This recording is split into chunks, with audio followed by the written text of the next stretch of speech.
Hello and welcome to today's episode of Platinum Talks Wealth.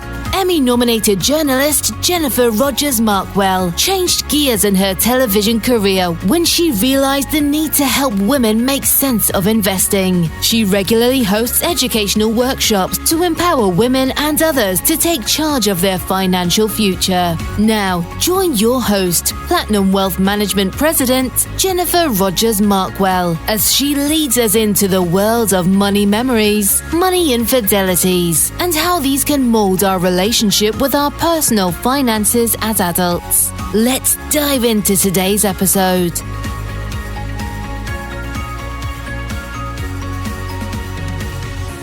Hi, and thanks so much for joining us today. It's Jennifer Rogers Markwell with the Platinum Talks Wealth podcast.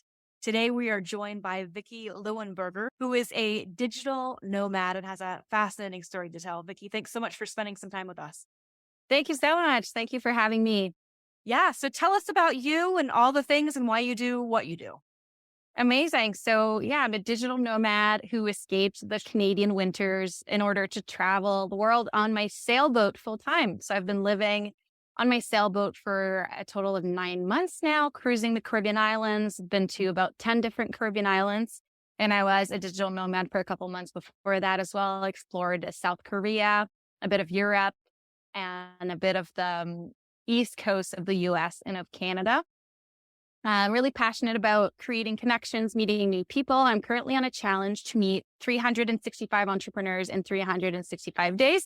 So Jennifer, you are the 10th, I think, or 11th entrepreneur I'm meeting. So thank you so much. Fantastic. This is really great. So one of my big passions is networking, but more concretely what I do in terms of an income, because that's often the first question people ask me when they're like, how are you able to live on a boat? Is that I help other aspiring digital nomads as part of a coaching collective. So that's one of my streams of income. I also work part-time for my partner's business. I'm also an expert on a wellness app in Quebec. So that's a francophone wellness app. And I have my own networking francophone space for entrepreneurs as well. So everything related to human connection, human mind, and just having a great time. So obviously there's a big backstory here, right? Like, how did this happen? Obviously you're living kind of a bucket list, right? People retire to do this, but you're doing it now. But what's the backstory? What brought you here? How did you end up where you're at now in a sailboat in the middle of a beautiful part of the world? Yes. So it all started in 2019. I went on a charter trip to the Bahamas, and 2019 was kind of a dark era of my life. I didn't really have a purpose yet. I wasn't fully in love with myself yet. I was not in a happy relationship. I hadn't figured out my stuff career-wise either. And so I go on this beautiful trip in the Bahamas. So it was my first time on a sailboat. I was on the sailboat for 2 weeks with a captain and just kind of discovering the sailing lifestyle. And of course, Bahamas, hello, it's gorgeous. And I just specifically remember this moment where we went spearfishing and caught a fish, and the captain opened the fish up on a rock, and then we made fresh sushi out of the fish we just caught. And that was the moment for me where I was like, oh my God, like this is the life I want to live. This is how I'm meant to do life, live sustainably, eat the food that I just caught myself, meet amazing people, watch the sunset, swim every day. And from that moment on, I just made it my mission to make this possible, and just know that at that point in 2019, I knew nothing about boats. I knew nothing about diesel mechanic. I knew nothing about electricity for boats. I didn't have a remote job. I knew nothing about navigation, VHF radios, meteorology, or anything. So I was starting from zero, and then just build myself up from that point on, learned everything I needed to learn. And here I am now on my first boat. That's like a double wow, right? Wow. Gosh. Well, what would you tell a person who's working the normal, like 8 to 5, 8 to 6 type of job? Like I said, this is more of a retirement for a lot of people, right? You look at this and what do you want to do when you retire? I'd love to sail. I'd love to travel, whatever that looks like. But a lot of people aren't embracing this now and trying not to figure out a way to incorporate in their life at this moment. Yeah, I think the first thing is that you need radical honesty. You need to be really honest with yourself about who you are, what kind of life you want, and in what kind of setting do you feel safe. My sister has the complete opposite life. She has a beautiful house in the suburbs with her husband and her new puppy dog and her 2 cats. And she has a little like business that she grows from her garage. And she is super happy. She hates travel. Travel makes her anxious, and she loves her house and she loves decorating it. So the first thing I want to tell someone who's in an 8 to 5 or a 9 to 5, be very honest with yourself about what kind of life you want to live, because you only got one shot at this, so you got to create something that's custom to you and your desires. The other thing I want to talk about retirement is that retirement is the biggest scam to me. It's the biggest scam because you'll see that people who retire earlier die earlier. I don't plan on retiring. Working is what keeps our brain active. If you look at any research in neuroscience, they'll show you this. People who work longer live longer. And there's so many people who retire and then they saved up all these projects, all these dreams for their retirement. But then because they stop working, their cognitive abilities go down, or even their physical abilities go down. And then they're not even able to enjoy those things. So retire is not the goal for me. This is life, not the retirement. Fascinating. Well, obviously that ties right into money, right? Which is what we discuss on this podcast. So what would be a money memory for you that helped mold your relationship to money, maybe that you had in childhood, that molded your relationship to money as an adult? Mm. I think my parents, like my dad, always kind of saw money as a way to invest into our dreams. And I remember asking, for example, why we didn't eat at the restaurant so much, or why we didn't have new clothes like these other kids. But then again, my dad traveled a lot. He did a lot of outdoor activities. He invested a lot in having outdoor gear like skis or good tents or good sleeping bags. So I think for what I'm trying to say is that money in my life has always been about choice. Where do I want to put my money? And that's kind of what happened with the boat here, right? I could choose to invest the same amount of money in an apartment in downtown Toronto, but I'm choosing to invest this money in a boat. So that memory is about choice than money.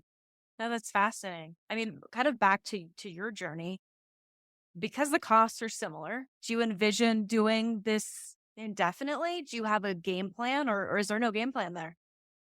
Yeah, I think we want to continue as long as we're enjoying ourselves. We did start with a small boat. We're not going to lie. Like, we have friends that are a lot more comfortable than we are because they saved up for longer before us, or they sold a house that they had to buy a boat and things like that. For us, we decided to go with a small boat because we didn't know if we were going to enjoy it. So we started with the boat. Like, I'm gonna say the numbers. Our boat cost us $30,000. So I think for a young couple, if you have a budget around that, $30,000, and then maybe plan an extra $10,000 for repairs within your first year.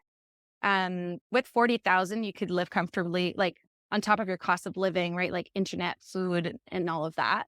But just in terms of where you're sleeping at night, if you have a budget of around $40,000 or $45,000, you could probably get around on a boat. So are your costs actually like, I hear what you're saying. So Toronto apartment costs similar to what boat expenses would be, kind of a wash there. What about a wash when it comes to like necessities, like food, the conveniences of life? I mean, is it similar pricing? Have you sacrificed anything you feel, or maybe not? Yeah, great question. One thing is that on the boat, we're solar powered, so we don't have any costs related to electricity. And in most marinas, filling your water tanks with water costs barely nothing. I think we spent $2 a month on fresh water.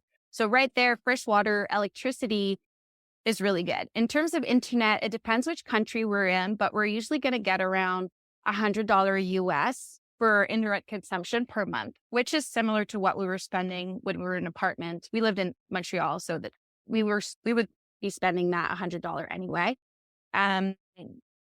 And then on top of that, of course, we have medical insurance, which is about $40 a month. So not that big of a deal.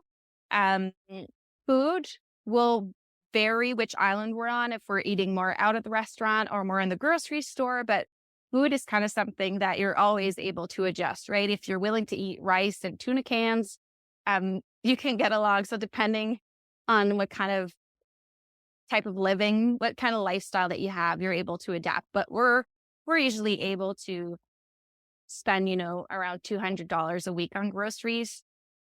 And then, like you said, you could go get your own fish that you caught yourself that Yes. morning, and that's a whole different ballgame. Yeah, 100%. And then you get invited on friends' boats and, That's the life. That is the life.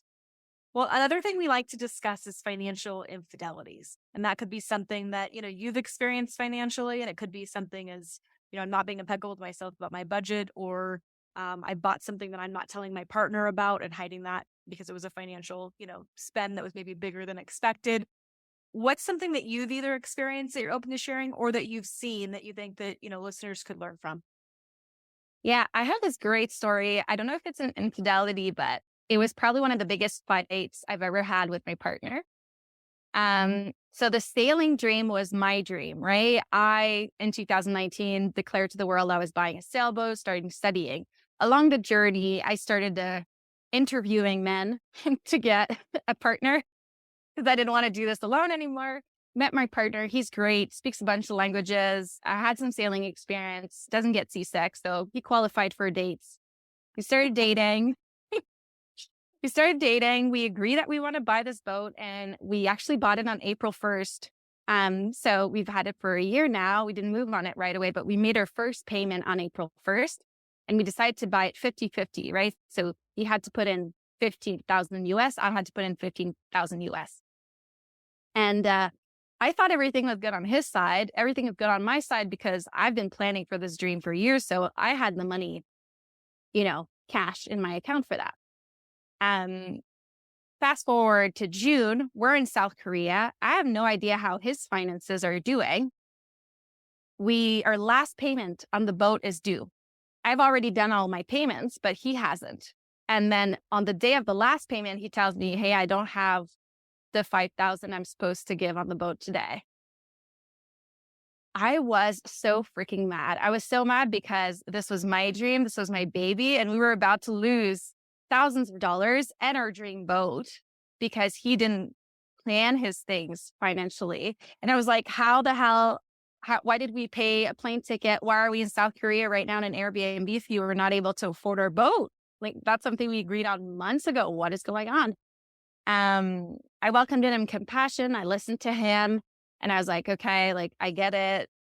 You made poor decisions. That's okay. But I'm not losing this dream. And maybe for you, not you specifically, but to the listeners, if you have this big dream, right? Whether it's to get some high level coaching or to move abroad or whatever, you're this close, you're going to find the freaking money. Within 15 minutes, I had called up a bank, $5,000 loan in my bank account. I paid the last. I didn't think for a second because I was not letting this dream go, and money was not going to be the thing that would keep me from achieving that dream. I had never used credit cards. I'd never had a loan before in my life. So this was all happening really fast and really crazy. And within 3 months, we paid the loan back and our financial situation went back to normal. But I just remember specifically this moment where I had this clarity of $5,000 is nothing compared to this dream of mine.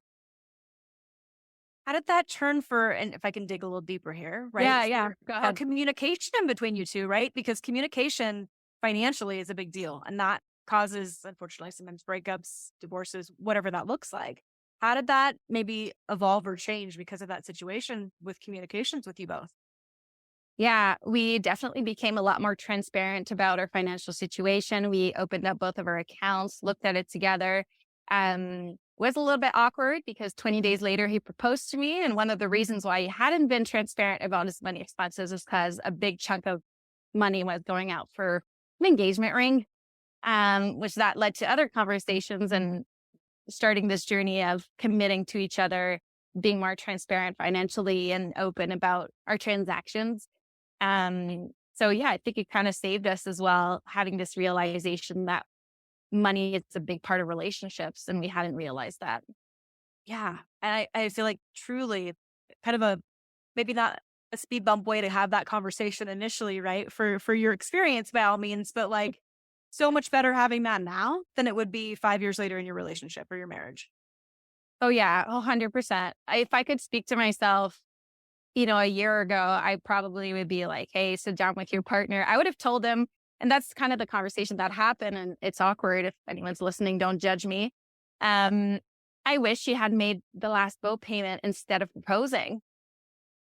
If I had known he was spending thousands of dollars on a ring, I probably would have said, like, I would much rather you honor your promise of buying your half of the boat, because that's what really drives me. So it was interesting. It was a very honest, very raw, and we were able to navigate through it. But yeah.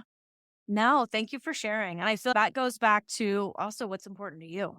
Having that communication at the end of the day. Do you need a fantastic, beautiful ring, or is the boat in essence like your promise and your commitment? Mm-hmm. Oh yeah, 100%. Yeah.